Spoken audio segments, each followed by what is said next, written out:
Welcome again to another exciting episode of Youth Hub, and today in our midst we are very enthralled to have a special personality which I'm going to cover after our intro.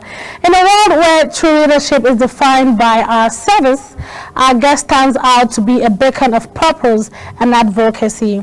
A shining example of using a platform not just for personal success but for advocacy and impact. As a contender for the Face of Humanity Nigeria, she embodies what it means to lead with intention and inspire change. She has chosen a path driven by impact and transformation. Please welcome Miss Fortunate Timileyin. I hope I called her. No, Oloruwa Timileyin, Miss Face of Humanity Nigeria. Welcome to the program, Youth Hub. How are you doing? I'm doing very, very fine. Thank you.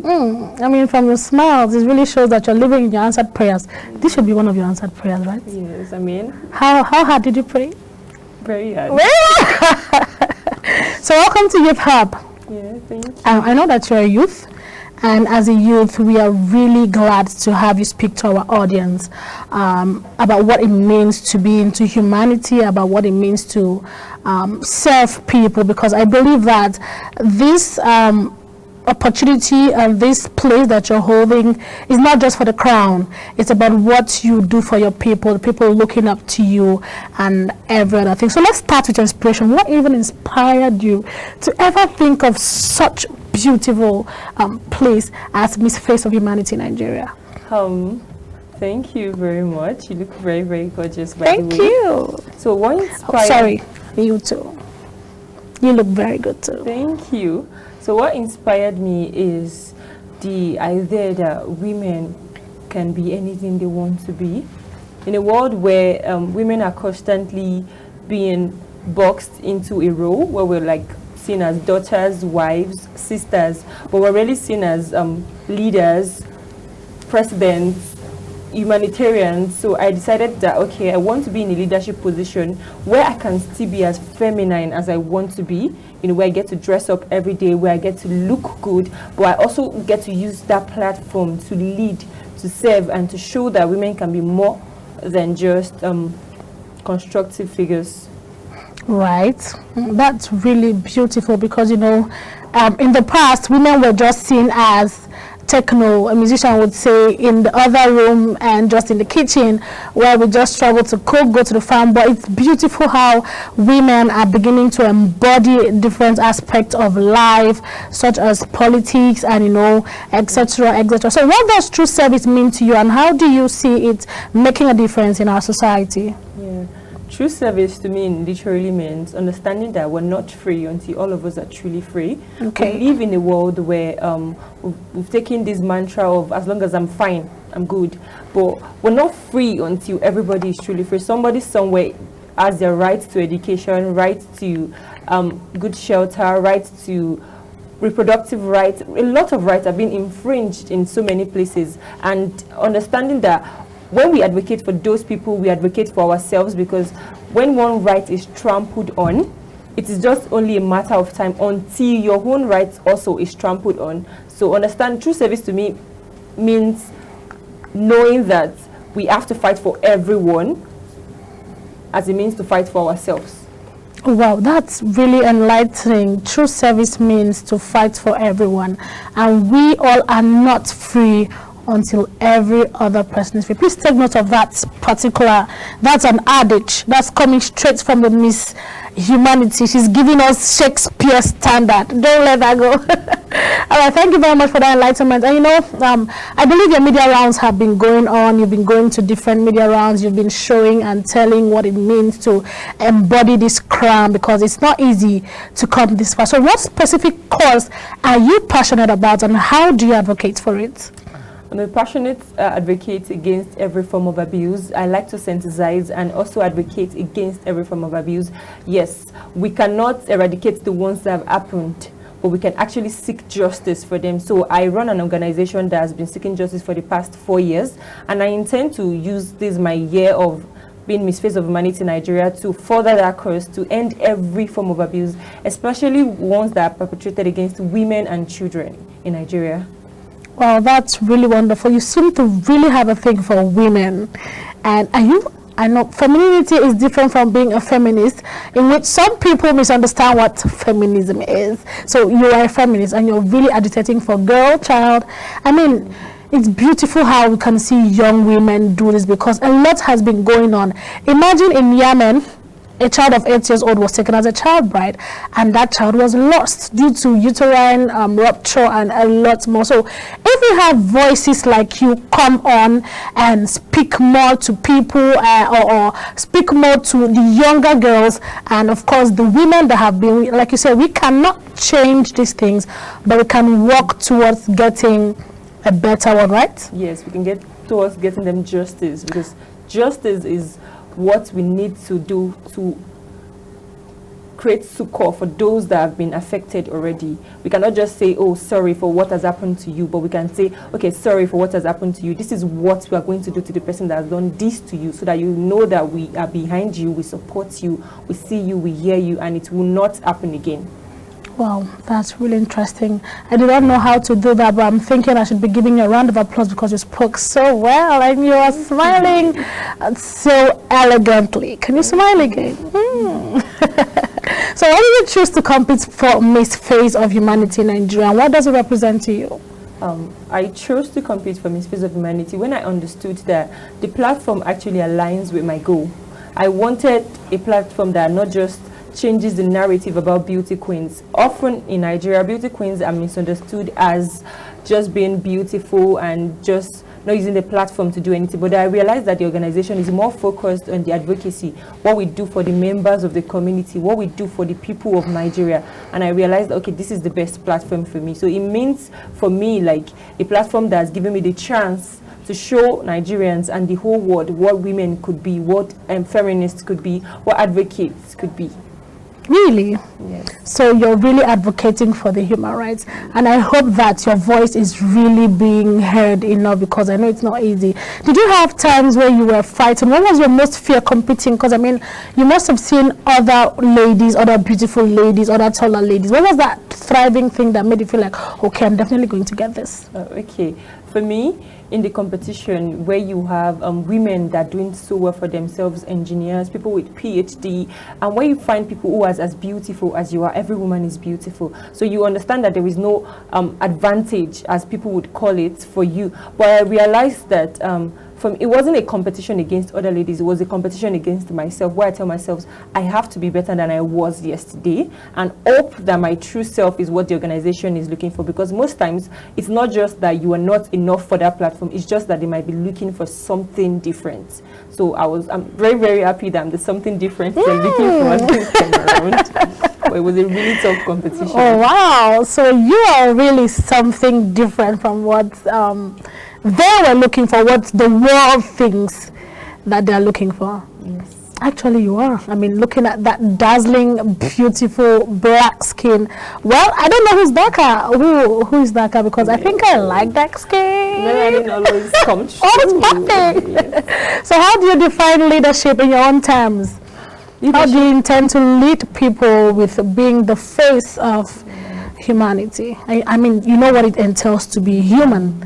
Right. So leadership for me is standing up on the days when you want to sleep.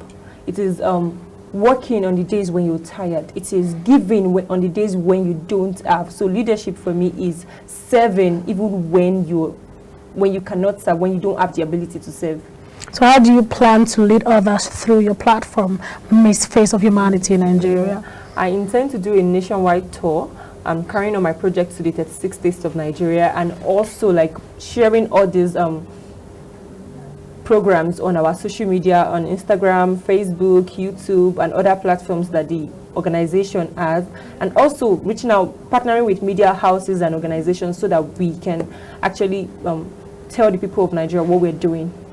Wow, that's really interesting. So what challenges have you faced in your advocacy journey, and how have they shaped your purpose? Because normally in life, we definitely have things that challenge us to either do better or run from who we want to be. So when you're an advocate for abuse, the most dangerous thing you get to meet is abuse apologists. These are people that says, oh, is your daddy, so you don't have to report it. So oftentimes when we face this kind of issues in my line of duty, I just tend to tell myself that why this person could have failed the victim, I'm refusing to fail the victim. So I just try to shut out the outer noise and just focus on addressing the issue at hand. Thank you very much. You've spoken so well. And just before we wrap up with your session, as we are going to be having the Miss Face of Humanity Nigeria third runner-up join us very shortly, what message do you hope to leave with people, young girls, teenage, watching you through your journey? The message I would like to leave to young girls watching my journey is that you can do it. I see you, I hear you, I admire you, I know you will do it. Thank you. Oh my God, that's so beautiful. For you out there who wants to be a model, who is aspiring to, be a face of something, Fortunate is saying she sees you, she hears you, she admires you, and the sweetest thing, she is rooting for you. All right, now we'll take a quick break, and when we are back, we'll have the third runner-up for the Miss Face of Humanity Nigeria. Join us shortly. Please stay with us.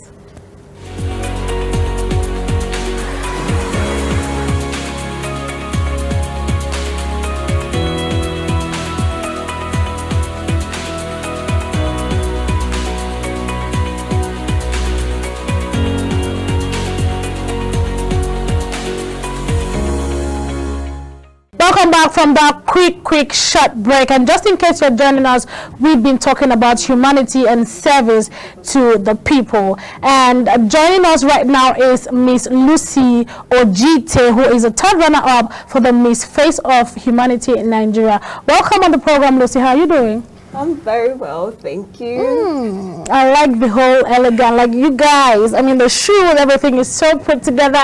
Now I want to be a model. Can I also be a model? Of course. Are you sure? Yes. Are you sure? Because I'm size 14. No, you don't know how gorgeous you look. Oh my God! Did you guys hear that? Welcome to the program. It's really glad to have you. How are you doing? I hope you didn't have issues tracking yourself down, navigating down. No, it was actually easy to locate, and yeah. You guys, it's easy to get to Youth Hub. I keep saying this. Get yourself to Youth Hub and let's hear your voice. All right, now let's start with your inspiration. What inspired you to contest for this? How did you navigate through your challenges and all of that? Just tell me, how did you go through it? Well, I would say that it is not really easy. And there's a saying that it's tough people that actually last. Oh. So from my inspiration, like I wanted to do something that I've never done. This is actually my very first pageant. Oh my God! Yeah. And you came as a third runner-up. You did amazing, Lucy. Well, Wow. thank you. That means a lot. Yes, of course, you should. So it was a very exciting journey for me because I felt like it was time for me to do something daring. Because I've always had this conservative, like just stay there. You don't have to put yourself out there. But I just dare to do something. Right. Like You're try always it. hiding in the cloak. Try it. You felt like you should step out of that. Of course. And here I am as a third ambassador for Miss Face of Humanity Nigeria. What are I the don't know. odds? I'm so happy for her. Like I'm the one who won it. So you have different passions. You have things that must have driven you even before here. So, what specific cause are you passionate about, and how do you advocate for it using your platform as Miss Face of Humanity Third Ambassador? Oh, thank you. When it comes to humanity and society, the first thing that you actually look at are the SDGs. Okay. The UN SDGs, Sustainable Development Goals. And then there was this one, like when I was going through the 17 SDGs, the one that actually caught me felt like it was an extension of myself, and what I really wanted was SDG 3, Quality Health and Well-being. Okay. Because I felt that it starts from there. And having to even navigate through mental health and awareness, because I felt that to cultivate these SDGs to better our society has to begin with cultivating our minds, Okay. empowering our minds. because it is only when we empower our minds that we are able to do possibilities. We see that we want a productive society, we want to have a thriving Nigeria, but if you do not empower your mind first and look after yourself first, it is only healthy population that can actually produce a healthy and productive society. All right, thank you very much for that. You mean SDG 3 was what caught you, and we need to develop more on our health, because I mean without health we will not be going this far. Imagine having all the money and not having a good health. When we have this money, let's health not be one of our problems. Exactly. Say amen. Inshallah. So definitely, I know you must have encountered challenges, you must have encountered fears. What challenges specifically have you faced in your advocacy journey, and how have they shaped your purpose? Okay, if I would take this on a personal perspective. Of course, personal perspective, please. One of the reasons why I chose mental health awareness and having to cultivate and empower your mind is the fact that I myself have struggled through doubts, through insecurities, through a lot that I felt that you may not be able to go out there, you are not enough. So having to span through all of that to cultivate myself, to build confidence and self-esteem, to know that I am enough. I am freaking good enough to do anything in this life, that your dreams are valid. So I think these challenges on a personal note that I have been able to overcome, to be this confident woman that you see right now, has been a blessing. Yeah. Well, I don't know why I'm smiling so sheepishly, because I love it when I hear women embody who they are. Exactly. When they step out of their comfort zone, when they do things to show that, okay, I can do this, I am enough. Do you know so many women don't know they're enough? Wow. Yeah, actually, it is. They struggle with anxious attachment styles to, believe in themselves. And for my audience who are looking at you, are looking up to you, for those who even think they're not enough, I think these words are going to really come as a pacification to pacify them and let them know that they are enough. You are enough. Listen to Lucy. She's saying this from a place of personal perspective. So what does humanity and service mean to you? Humanity, even from the word, you see that it is all encompassing. Okay. It is inclusivity. Today we actually celebrate people with disabilities, and having to celebrate inclusiveness in our society. So I think humanity is celebrating all of us humans, because if you are human, no matter how you were born, where you were born, you deserve a voice. You have a voice that deserves to be heard.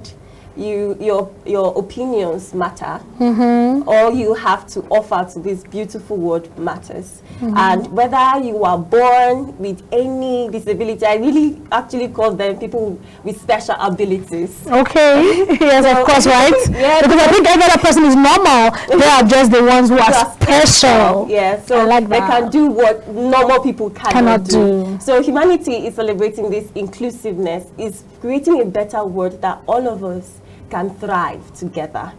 Wow, that's really beautiful. That is really speaking from, a position of splendor, like the way it's coming. Okay. It's exuding femininity of all angles. Thank you very much, Lucy. So why did you choose to compete specifically? Do you really have that thing for humans? Why was it specifically Miss Face of Humanity Nigeria? And what does it represent to you?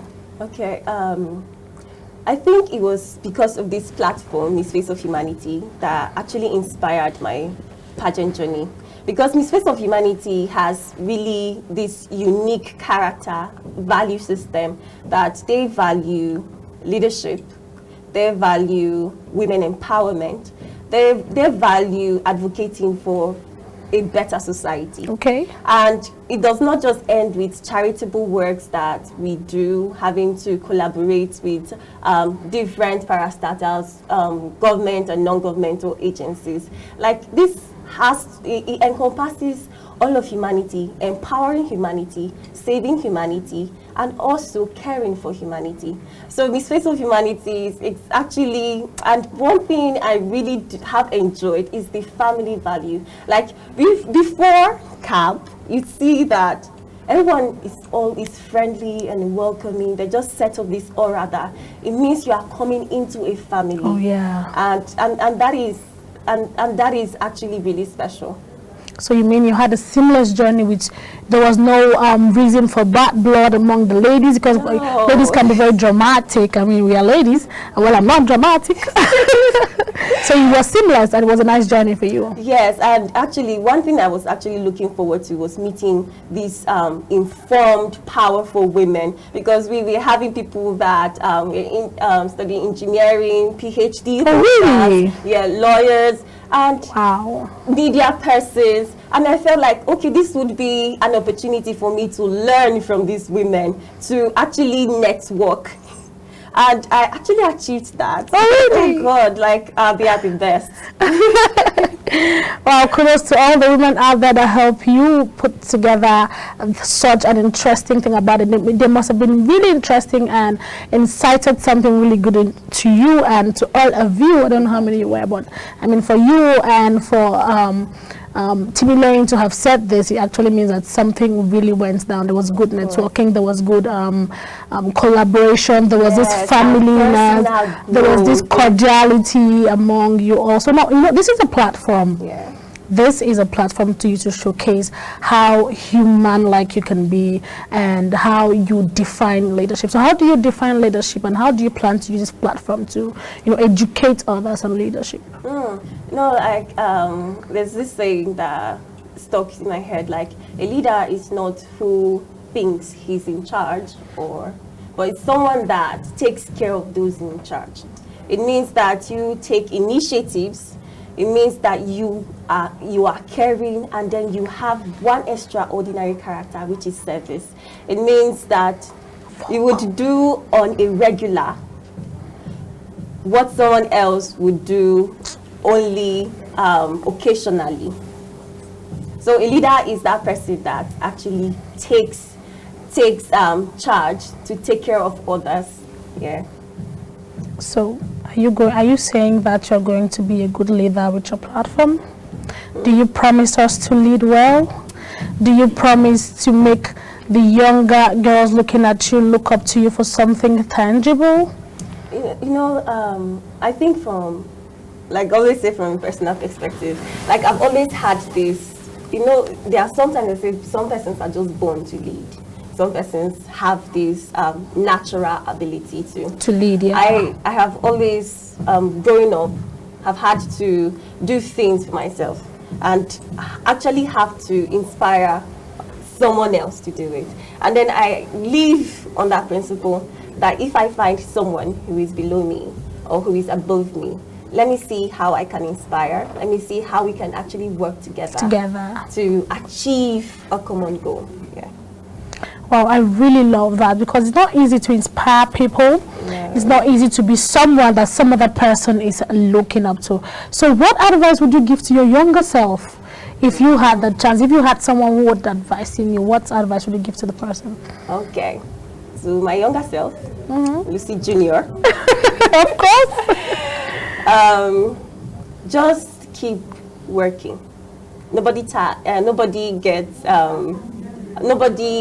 dies out of hard work. Yeah. And sometimes it pays. Not sometimes, all the time hard work pays. And do not allow yourself to get distracted. Just keep doing what you are doing, because I usually put distractors to destiny as detail, D-E-T-A-I-L. The first D is doubt, E is expectations from others, T is the traditions and general beliefs that you cannot do what you have to do. The A means association. If you are an eagle, do not mingle with chickens. If not, you're going to become a chicken yourself. And I is indiscipline. Do not be indisciplined. And L means laziness. Try hard work. And I'm rooting for you, and you're going to be really, really great.